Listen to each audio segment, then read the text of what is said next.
वासुदेवा हे नाथ नारायण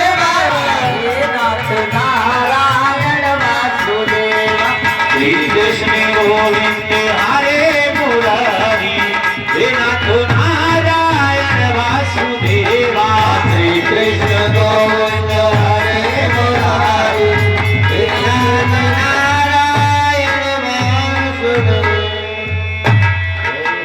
कथा प्रारंभ हो गई। आओ वीर हनुमान रावण कर सीता के हृदय करो विश्राम।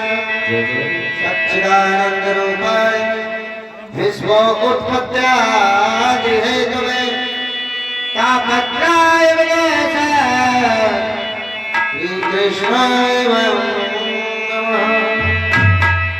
कृष्णाय वासुदेवाय हरे परमात्मने प्रणत कलेशनाशाय गोविंदाय नमो नमः।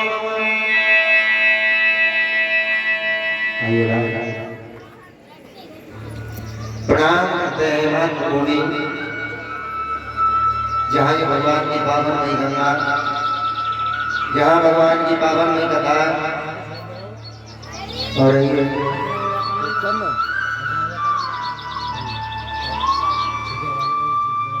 सभी बुजुर्गों को प्रणाम, आदि शक्ति माताओं को प्रणाम।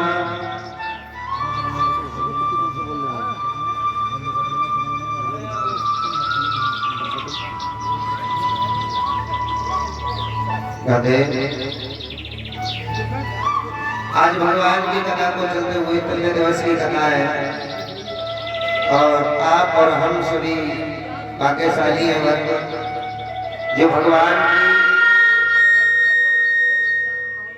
अमृतमय गंगा, भगवान के मुख से निकली हुई गंगा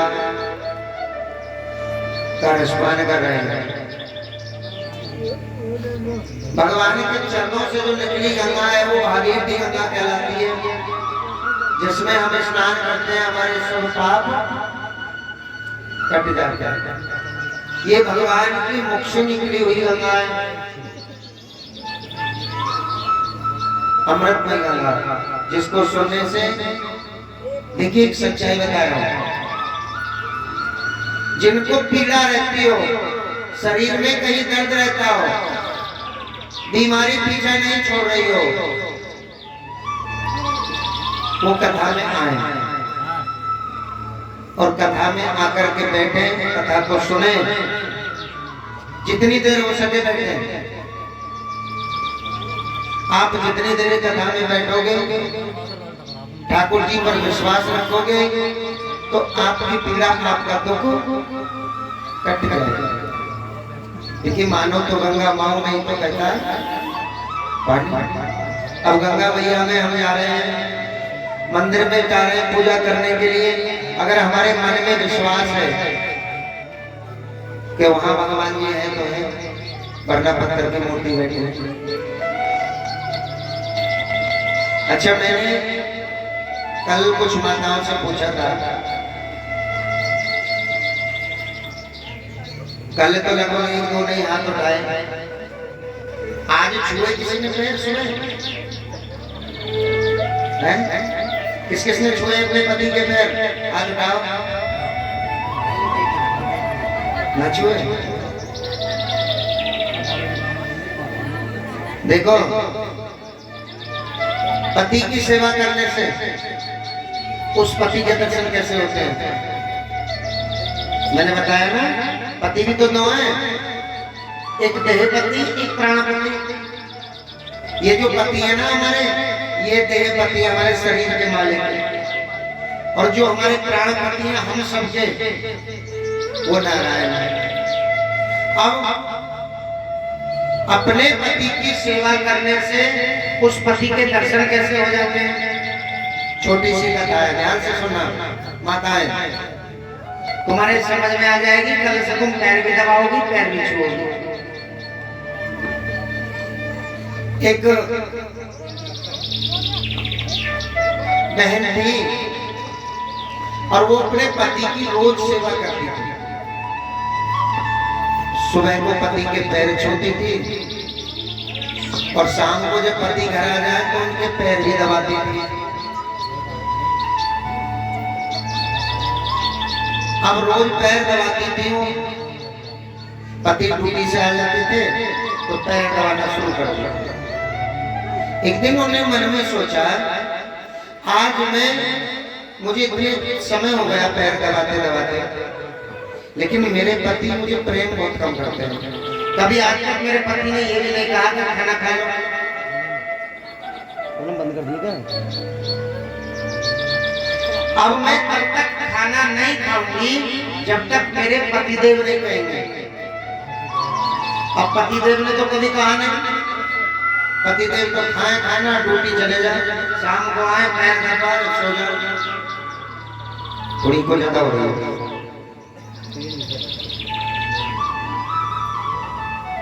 अब मन में सोचा जब तक पतिदेव नहीं कहेंगे खाना नहीं खाऊंगे। एक दिन हो गए, 2 दिन हो गए, 3 दिन हो गए, लेकिन पति की सेवा रोज करें, उनके पैर भी छुए, पैर भी दबाए, खाना भी लाते थे। अब इसी प्रकार से 8 दिन हो गए। अब सूख के वो लकड़ी सी होने लगे। भाई जब भोजन नहीं खाएंगे हम 8 दिन तो चेहरा भी उदास हो जाएगा, कमजोरी भी आ जाएगी शरीर में। तो मेरे नारायण ने सोचा कि इसका पति तो खाना खाने के लिए कहेगा नहीं, और ये भी पक्के पे जब तक पति नहीं कहेगा खाना भी नहीं खाएगा। अगर खाना नहीं खाया तो मेरी भक्तानी कभी मर ना जाए। तो भगवान हरि नारायण ठाकुर जी उसी के पति के भेष में आए और बाहर दरवाजे पर विंडो लगी हुई थी, जंगला था, चुप के चले गए। सुनती हो उसी आवाज में, उनके पति की आवाज में, सुनती हो खाना खा लेना 8वें दिन। अब तो बड़ी खुश हुई, आज तो मेरे पति कह गए हैं खाना खाने के लिए, अब तो ज्यादा खाऊंगी। अब तो खूब चकाचक पेट भर के भोजन खाया। शाम को आए उनके पति, खूब पैर दबाया। 1 दिन हो गए, 2 दिन हो गए, रोज आए हम भगवान रोज कहते हैं। अब उनके पति एक दिन बोले आज संडे है, रविवार है, आज हम ड्यूटी नहीं जाएंगे, आज यहीं रहेंगे। बोली ठीक है, मुझे भी सेवा का मौका मिल जाएगा। अब वो भोजन बनाने के बाद पति को खिला करके पैर दबा रही थी पति देव के।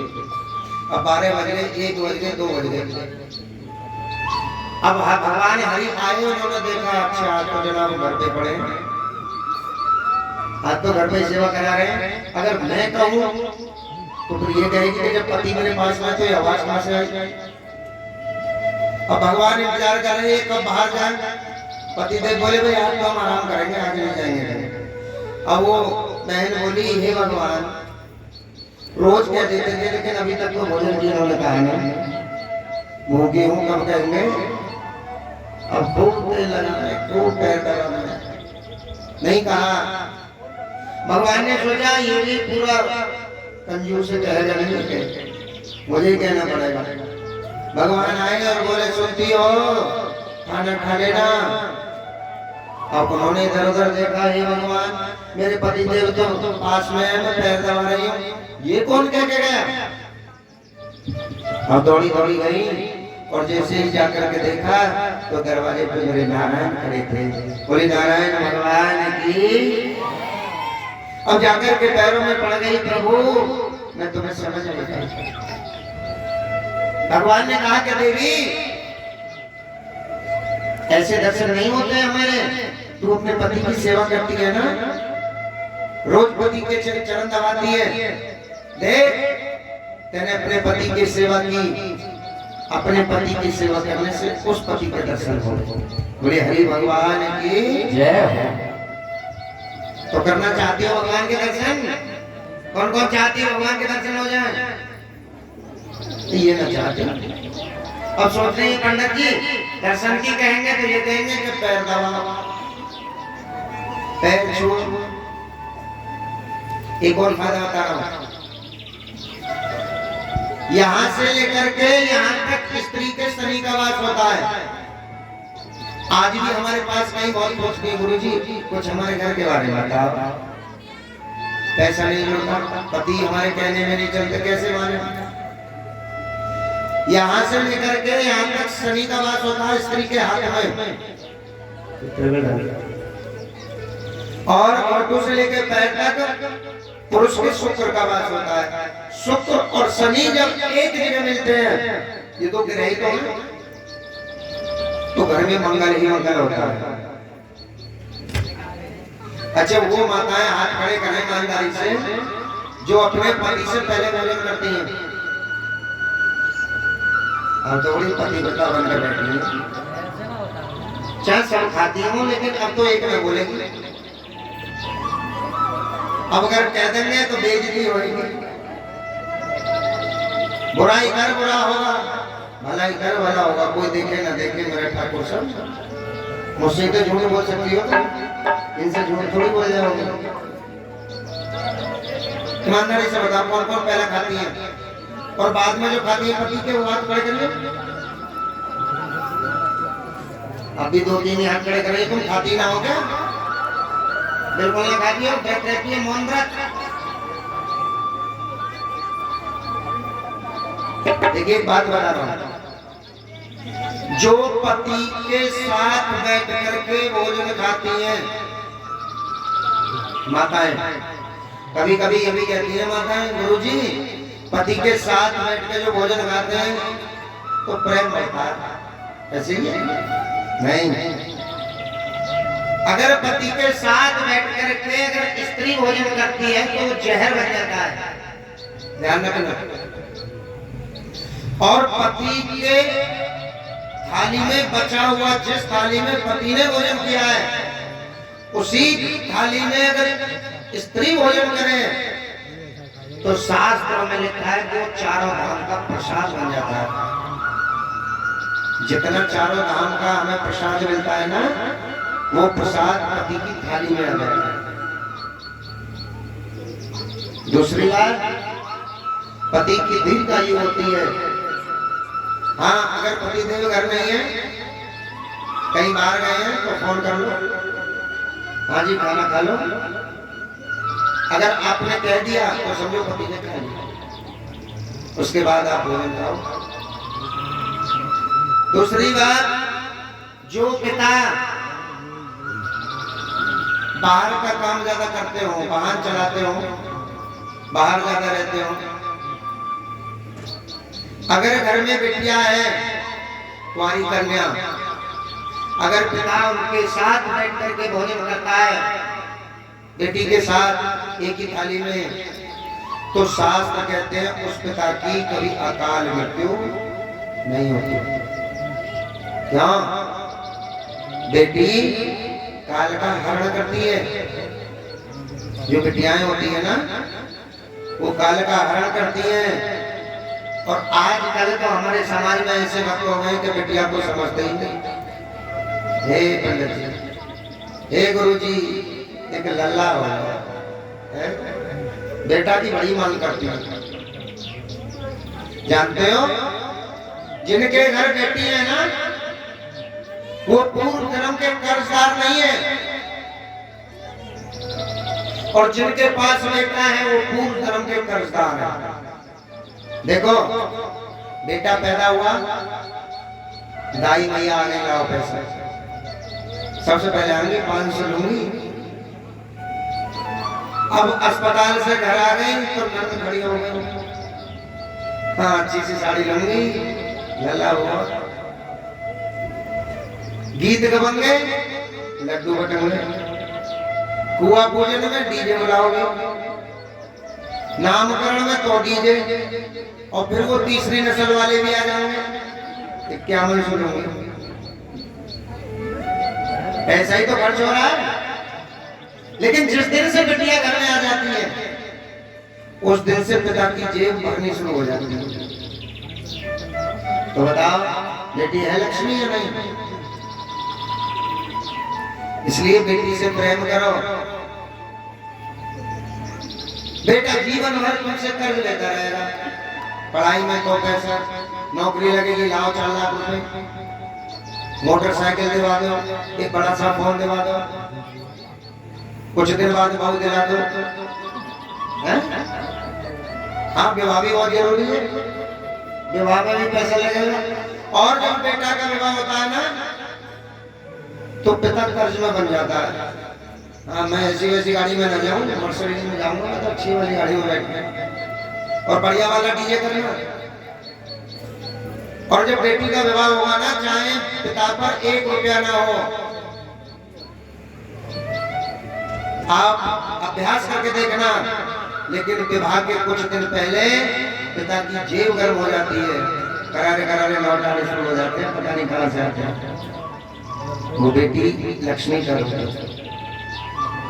बेटी से प्रेम किया करो। अब कल से छुओगी पे, कौन कौन छुएंगे? हाथ तो खड़े कर लो, मत छुओ छुओ। हमें तो विश्वास हो जाएगा कि कथा सुना रहे हैं, कुछ फल मिलेगा। देखो, आज एक बात और बताऊं, निरी हमारी माताओं की कमी नहीं है इसमें। अगर मेरे नौजवान साथी भैया भी सुन रहे हो मेरी बात को, कुछ यहाँ भी बैठे हैं, कुछ लाउड स्पीकर के माध्यम से भी सुन रहे होंगे।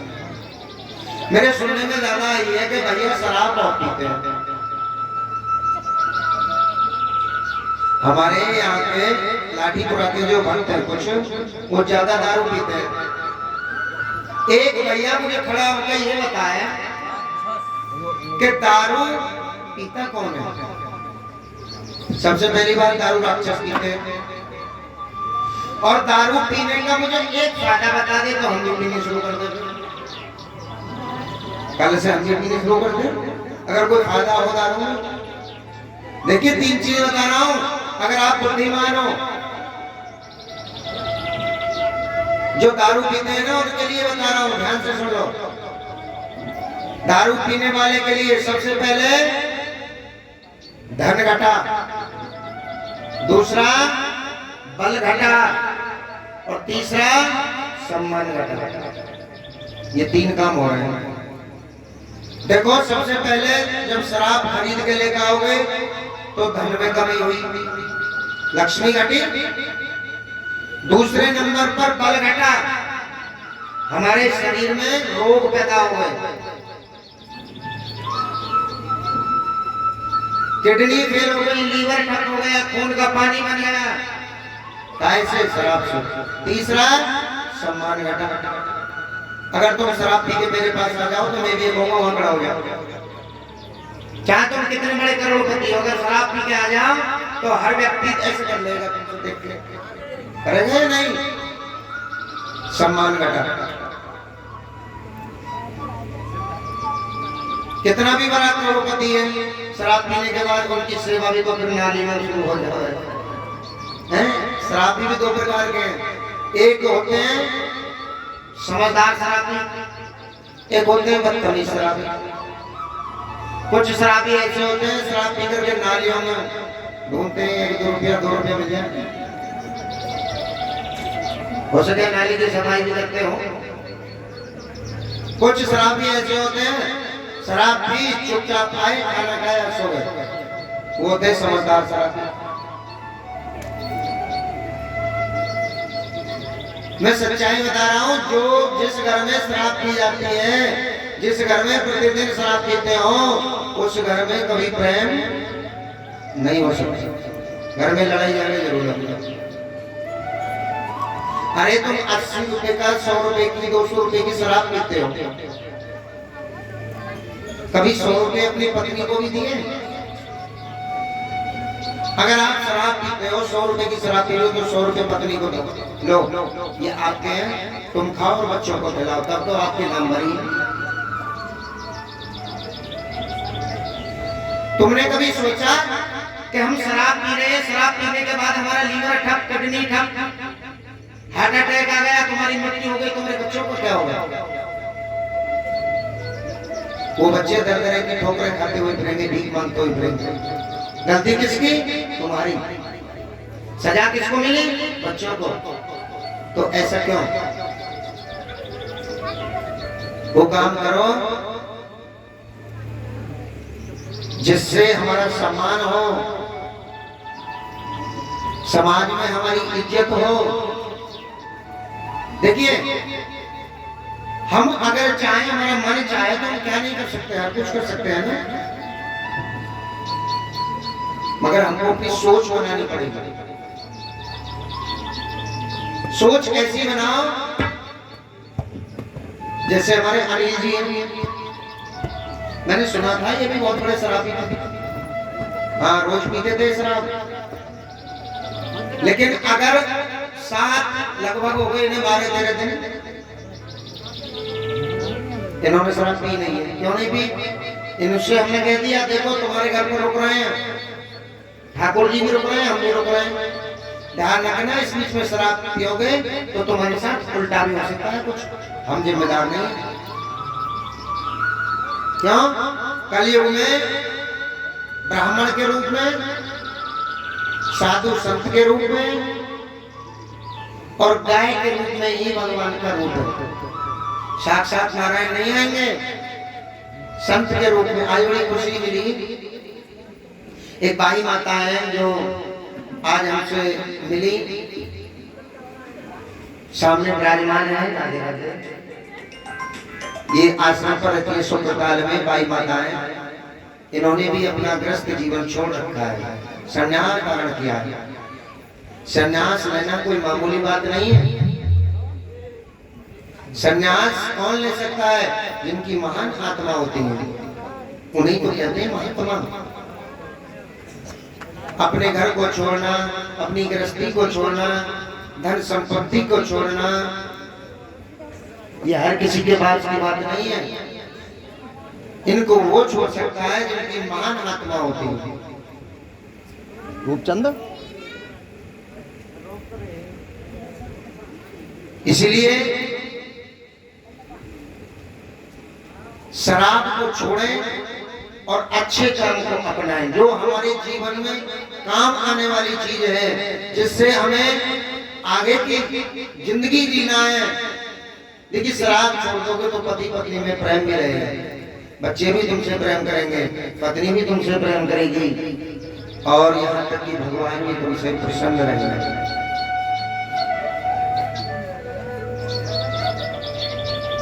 घर में झगड़ा क्यों होता है? इसलिए होता है घर में प्रेम ही नहीं है। घर में पैसा क्यों नहीं रुकता? घर में प्रेम नहीं।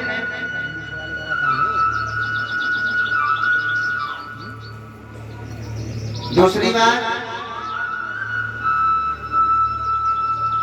कुछ बातें ऐसी हैं जो माताएं हमारे पास आती हैं, गुरुजी हमें ये बताओ, गुरुजी हमें ये बताओ। देखिए, कर्मों का फल है, जो जैसा कर्म करेगा वैसे ही फल उसको मिलेगा। दूसरी बात, शास्त्रों की बात बता रहा हूं मैं। स्त्री ने अपने जीवन में लाख भी पाप किए हो और वो अपने पति की सेवा कर रही है। पति को जाने दो, अगर शराब पी रहे पी लो, कोई देखे ना देखे, प्रभु सब देखता होगा। शास्त्रों में लिखा है, स्त्री अगर पति की सेवा करती है तो बिना परिश्रम किए, बिना पूजा पाठ किए सीधे स्वर्ग के धाम जाती है। पति की सेवा करने से। पति शराब पी रहे हैं, लग रहा है लूला अल्लाह बहरा कैसे भी, पूजा नहीं है, मैं तो अपने कर्म करूं। बड़ी सुंदर पावन हुई कथा आप सुन रहे हैं सभी भक्त। कथा में आनंद तो आ रहा है सबको, समझ में आ रही है? किस किस के आ रही है? हाथ खड़े करो ईमानदारी से। तुम्हारे नारी पीछे जो बैठे हैं, सब क्या आ रही है? परीक्षित जी को भी ना आ रही, ऐसी बैठे हैं भाई। ईमानदारी से हाथ खड़े करो। देखो, मैं जबरदस्ती नहीं करा रहा हूँ, जिसके समझ में आ रही है हाथ खड़े करो। सब क्या आ रही है? पूरी रात ऐसे रखोगा। बोलिए गोविंद भगवान की जय हो। राधे राधे। अगर समझ में आ रही है तो काम भी करते रहो। कुछ दान दाता है, बोल रहे हैं पंडित जी महाराज, सुन लीजिएगा।